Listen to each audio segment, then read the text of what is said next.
Praise the lord. Yesu ప్రభు వారి పరిశుద్ధ నామములో మీకు మా హృదయపూర్వకమైన వందనాలు తెలియపరుస్తున్నాం. ప్రియులారా, మీరందరూ బాగున్నారని ప్రభుని స్తుతిస్తున్నాం. మరి యొక్క ఉదయకాల సమయంలో ఈ విధంగా మనం అందరం దేవుని లేఖనములు ధ్యానించుకునడానికి ప్రభు మనకిచ్చిన గొప్ప కృపను బట్టి స్తుతిస్తూ ఒక పాట పాడుకొని దేవుని వాక్యాన్ని ధ్యానం చేసుకున్నాం.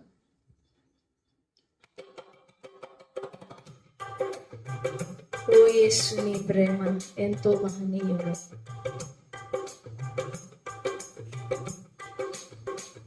ఓ యేసు, నీ ప్రేమ ఎంతో మహనీయము. ఆకాశ తార పర్వత సముద్ర పుల కన్న గొప్పది. ఆకాశ తారా పర్వత సముద్ర ముల కన్న గొప్పది. ఓ యేసు, నీ ప్రేమ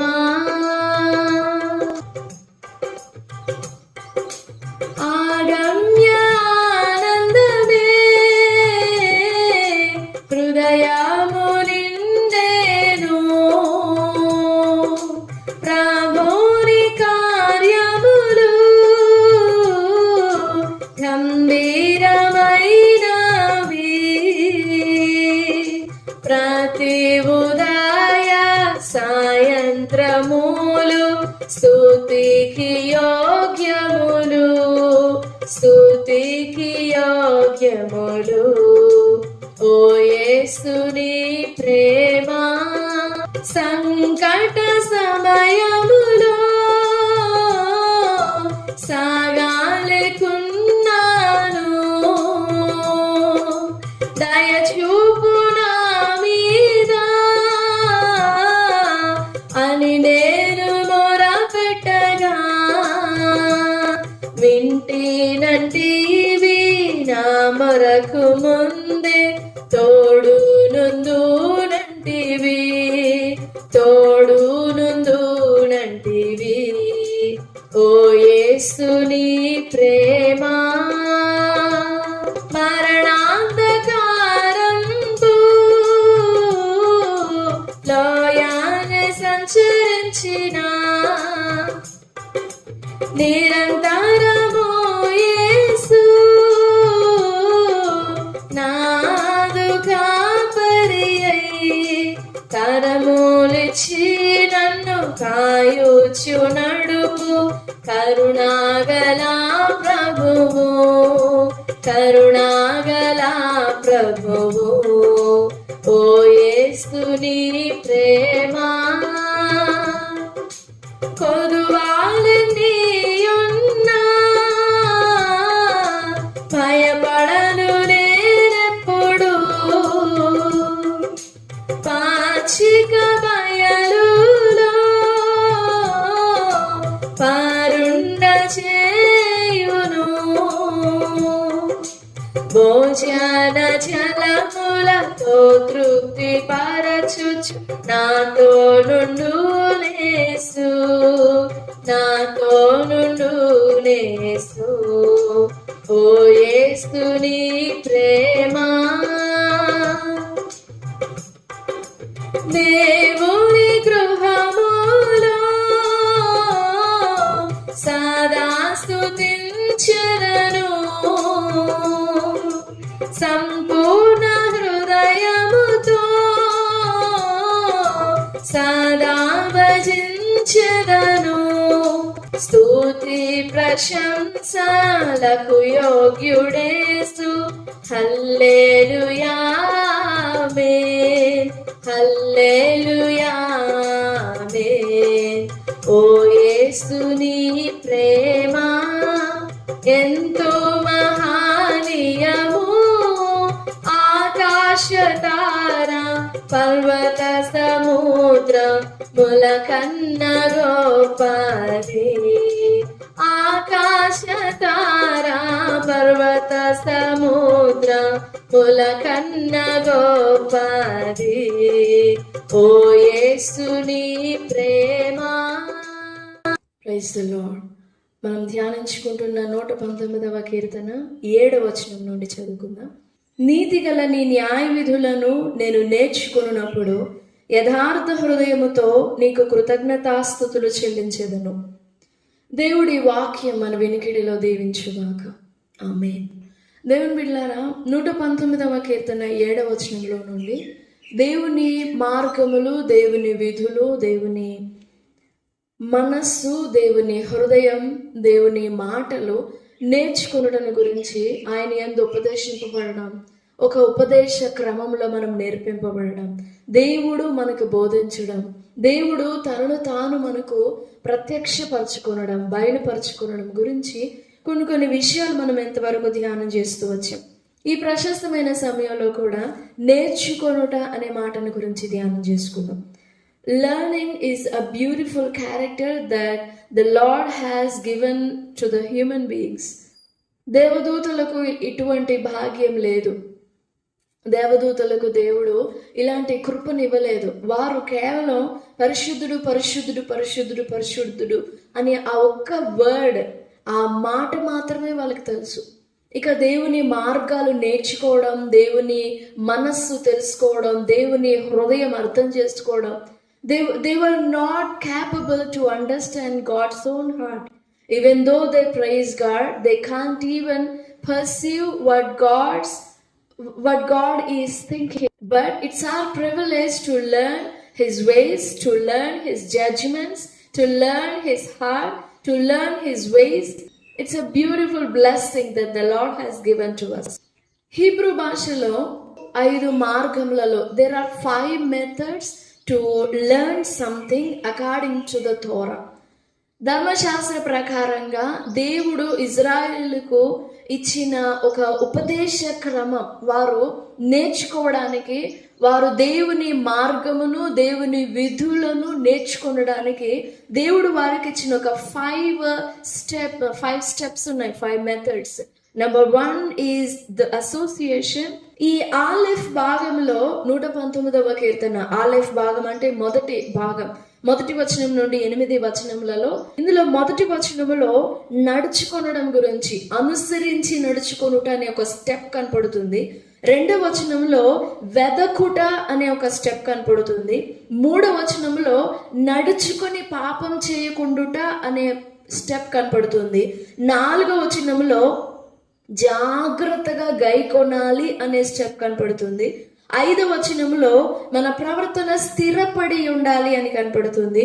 6వ వచనంలో లక్ష్యం చేయాలి అని కనపడుతుంది. 7వ వచనంలో నేర్చుకోనాలి అని కనపడుతుంది. This is the final step.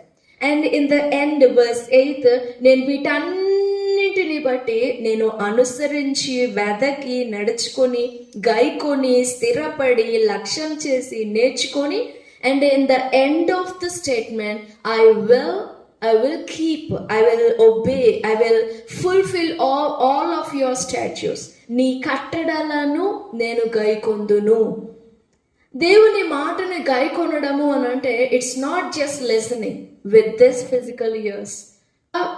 ఒక నిర్ణీత కథనమును గురించి, ఒక అబ్రహాం జీవితమో, శారా జీవితమో, సమూయేలు జీవితమో, దావీదు జీవితమో అర్థం చేసుకోవడం కాదు దేవుని కట్టడలు, దేవుని మార్గములు గ్రహించుట అంటే. దేవుని కట్టడలను గైకొనడానికి there are so many steps behind. మన ప్రవర్తన చాలా మంది అనుకుంటారు, నేను ఎందుకు స్టెబుల్ గా నిలబడలేకపోతున్నాను, వై ఐఎమ్ సో కన్ఫ్యూజ్డ్, నేను ఎందుకు స్ట్రాంగ్ గా నిలబడలేను అని అంటే, నేను ఎందుకు దేవుని వాక్యాన్ని గట్టిగా పట్టుకోలేకపోతున్నాను అని చాలా మంది బాధపడుతూ ఉంటారు. Yes, if we consider that question, why I'm not stable, why am I confused, because you are not learning the word. If you learn the word with your soul, in your body, in your heart, then your whole being would stand on the word itself. You will make yourself to stand on the word, not just situations or not even your emotions. For a best example, Genesis chapter 22, 22వ అధ్యాయం ఆదికాండంలో దేవుడు అబ్రహాంతో మాట్లాడడం కాదు, అది ఒక ఆజ్ఞ. కానీ Abraham point of వ్యూలో అది దేవుని మాట, మనకు అర్థం చేసుకోవడానికి అది ఆజ్ఞ. 22వ అధ్యాయంలో దేవుడు చెప్పారు, ఆజ్ఞాపించారు, నీకొక్కడై ఉన్న నీ కుమారుని నీవు ప్రేమించి ఇస్సాకును తీసుకువెళ్ళి నేను చూపించే ప్లేస్లో, నేను చూపించే పర్వతం మీద దహన బలిగా you have to burn him, నువ్వు కాల్చి బూడిద చేసేయాలి, దహన బలిగా అర్పించాలి అని అంటే అది ఒక ఆజ్ఞ. And that was the heaviest command that Abraham received in his entire life. తన జీవితం అంతట్లో పొందిన భారమైన ఆజ్ఞ అది. కానీ ఈ ఆజ్ఞను మనం విన్నప్పుడు, ఒకవేళ ఇటువంటి ఆజ్ఞను మనం పొందితే, what do we understand from that? ఈ ఆజ్ఞలో నుండి మనం ఏం అర్థం చేసుకుంటాం? ఏంటి, దేవుని మనస్సు స్థిరంగా నిలబడదా? Why is he so cruel? ఎందుకు అంత కర్కశముగా, అంత హార్డ్గా ఉంది దేవుని మైండ్, దేవుని హృదయము? నన్ను పరీక్షించాలంటే ఇంకే మార్గం లేదా? ఇలాగనే పరీక్షించాలా అని చాలా మిస్అండర్స్టాండింగ్స్ మనలో నుండి బయలుదేరుతాయి. కానీ ఈ ఆజ్ఞ అబ్రహాము జీవితంలో బయలుదేరినప్పుడు, ఈ ఆజ్ఞను చూడగానే అబ్రహాములో విధేయతతో కలిపి విశ్వాసం కూడా ఫామ్ అయింది. Faith and obedience generated. Faith and obedience gave birth in Abraham's heart through the commandment. ఆజ్ఞలో నుండి విధేయత, ఆజ్ఞలో నుండి విశ్వాసం పుట్టింది అబ్రహాము హృదయంలో. That is why he fulfilled all that God has commanded him. ఏమేమి చేయమన్నారో, ఏ ప్లేస్కి వెళ్ళమన్నారు, ఏ కొండ మీదకి వెళ్ళమన్నారు, ఎలాగో చంపమంటున్నావు కదా, మా ఇంట్లోనే చంపేస్తే ఏమైపోద్ది అని మనం రివర్స్ గా ఆలోచిస్తాం. నో, ఆజ్ఞలో నుండి విశ్వాసం పుడుతుంది, ఆజ్ఞలో నుండి, ఆజ్ఞ ద్వారా విధేయత కలుగుతుంది. When your heart is fixed to obey God's commandment, to obey God's word. Okay, let's turn our attentions to this 7th verse. The Hebraic 5 methods of learning. One is association, to yoke together. Association అంటే Hebrew భాషలో ఎలాఫ్. ఆ మాటను మనం అర్థం చేసుకోవాలనంటే మత్తయి సువార్తలో యేసు ప్రభు వారి దగ్గరికి మనం రావాలి. మత్తయి సువార్త 11వ అధ్యాయము 29-30 వచనాలు. నేను సాత్వికుడను దీన మనసు గలవాడను గనుక మీ మీద నా కాడి ఎత్తుకొని నా యుద్ధ నేర్చుకొనుడి, అప్పుడు మీ ప్రాణములకు విశ్రాంతి దొరుకును. ఎలయనగా నా కాడి సులువుగాను నా భారము తేలికగాను ఉన్నవి. ఎలాఫ్ అంటే మూల భాషలో, పూర్వపు రోజుల్లో, ఈ ప్రస్తుత టెక్నాలజీ రోజుల్లో మెకానిజం ఆ రోజుల్లో లేనప్పుడు పొలం దున్నడానికి కానీ, పొలమును సేద్యపరచడానికి కానీ కాడిని ఉపయోగించేవారు. ఈ కాడిని ఉపయోగించినప్పుడు ఒక ఎక్స్పీరియన్స్డ్, ఒక అనుభవం కలిగిన పశువును మరొక అనుభవం లేని పశువును కాడి చేస్తారు, రెండింటిని యోక్ చేస్తారు. ఈ అనుభవము లేని ఎద్దు అనుభవము కలిగిన దాని నుండి no need of oral speaking, oral teaching, but by yoking together they both learn themselves how to plow the field. ఆ చేనిని, ఆ పొలాన్ని ఎలా దున్నవలనో నోటితో మాట్లాడుకోవు అవి. నోటితో ఓరల్ స్పీకింగ్ లేకుండానే, without oral teaching, without oral speaking, without oral any conditionised words, ఓరల్గా మాట్లాడకుండానే బై యోకింగ్ టుగెదర్ నేర్చుకుంటారు. యేసు ప్రభువారు నేర్పిన ఫస్ట్ బోధ కూడా అదే. ప్రయాసపడి భారం మోస్తున్నారా, రండి, వెంటనే నేను తీసివేయను మీ భారాన్ని. You have to yoke with me, you have to associate with me. When you associate yourself with me, then I will teach you how to meek yourself, how to have a lowly heart within yourself. నేను నేర్పిస్తాను ఎలాగా? Not by my mouth, not by my teachings, but when you నాతో సహవాసము చేసినప్పుడు, నాతో నడిచినప్పుడు, నాతో time spend చేసినప్పుడు you will come to know how to walk. మనం దేవుని సన్నిధిలో మన టైం పెట్టకుండానే, దేవుని సన్నిధిలో అసోసియేట్ అవ్వకుండానే, without yoking with God, we desire to learn his word, we desire to learn his will. ఆయన గడప యొద్ద కాచుకొని ఉండాలి, ఆయన పాదముల యొద్ద కాచుకొని ఉండాలి. 119వ కీర్తనలోనే దావీదు అంటాడు, నీ ఆజ్ఞల యందైన అధిక వాంఛ చేత ఐఎమ్ ప్యాంటింగ్, నేను నోరు తెరచి ఒగర్చుచున్నాను. ఒగర్చున్నది ఏ జంతువు మీకు ఐడియా ఉండే ఉంటుంది. Like a dog I pant my self.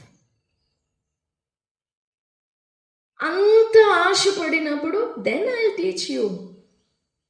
నాతో కూడా సహవాసం చేసి, యోహాను సువార్త 1వ అధ్యాయంలో వారు ఆ రాత్రంతా యేసు ప్రభు వారితో బస చేశారు. And in the morning they gave a testament that we have seen the Messiah. 38వ వచనం, యేసు వెనుకకు తిరిగి వారు తన్ను వెంబడించుట చూచి మీరేమి వెతుకుచున్నారని వారిని అడగగా, వారు రబ్బీ నీవెక్కడ కాపురం ఉన్నావని ఆయనను అడిగిరి. రబ్బీ అను మాటకు బోధకుడు అని అర్థము. 39వ వచనం, వచ్చి చూడుడని ఆయన వారితో చెప్పగా వారు వెళ్ళి ఆయన కాపురం ఉన్న స్థలము చూసి ఆ దినము ఆయన యొద్ద బస చేసిరి. అప్పుడు పగలు రమారమి 4 గంటల వేళ ఆయను. 41వ వచనం, ఇతడు మొదట తన సహోదరుడైన సీమోనును చూచి మేము మెస్సియాను కనుగొంటిమి. ఆ రాత్రంతా యేసు ప్రభు వారు 24/7 లేకపోతే వారు తనను మీట్ అయిన సెకండ్ మొదలుకొని మార్నింగ్ వరకు పదే ఆయన ఏమి బోధ చేయలేదు. ఇదిగో మేము మెస్సియాను చూసాము. One of the method to learn God's ways are to spend with Him. To spending time is not just keeping your schedule. It's not like that. You have to yoke with Him. మీ మీద నా కాడి ఎత్తుకొనుడి, అప్పుడు నేను నేర్పిస్తాను. అందువలన మీ ప్రాణములు తేలికగా అయిపోతాయి. అంతేకాని మీరు భారం మోసుకుంటూ వస్తే నేను ఒక్కడనే మీ భారం దించివేయను. That verse doesn't mean like that. Yoking together, to learn by yoking together, association. When you learn from Him, వారు ఆయనతో నడిచిన వారు పామరులైనను, విద్య లేని పామరులైనను వారు యేసుతో కూడా ఉండిన వారు. Because they dwell with Him, because they made fellowship with Him, because they walk with Him, because they associate with Him, now they are so wise. This is one of the method. Alaf means anox, yoking together. ఉదయకాల సమయంలో దేవుని బిడ్డలారా, మనము దేవుని మాటను నేర్చుకున్నప్పుడే, ఆ మాట నేర్చుకున్నప్పుడే నీ మనసులో స్థిరత్వం కలుగుతుంది. 5వ వచనం చెప్పుకున్నాం కదా, ఆహా నీ కట్టడలను గైకొనున్నట్లు నా ప్రవర్తన స్థిరపడిపోయి ఉంటాయి. Like a robot. Associate yourself with God, yoke yourself with God, join yourself with God, spend with him. Then you can learn yourself to stand on God's word, to speak on God's word, to dwell in God's word. ప్రభు సహాయం కోరుకుందాం, ప్రభు సహాయపడతారు. దేవుడి మాటలన్నీ మన వినికిడిలో దీవించుగాక.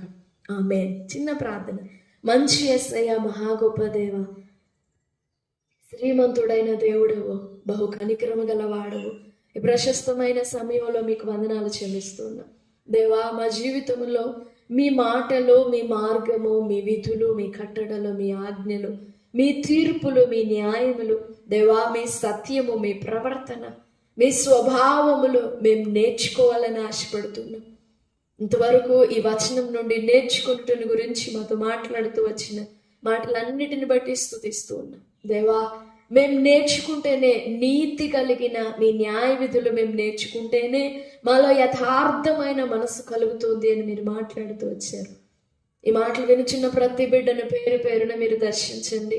వారిలో ఈ యథార్థ హృదయం కలుగునట్లుగా మీరు సహాయపడండి. ఈ మంచి సమయాన్ని బట్టి మిమ్మల్ని స్తుతిస్తూ వందనాలు చెల్లిస్తూ యేసు ప్రభు వారి పరిశుద్ధ నామములో స్తుతించి ప్రార్థిస్తున్నాము తండ్రి.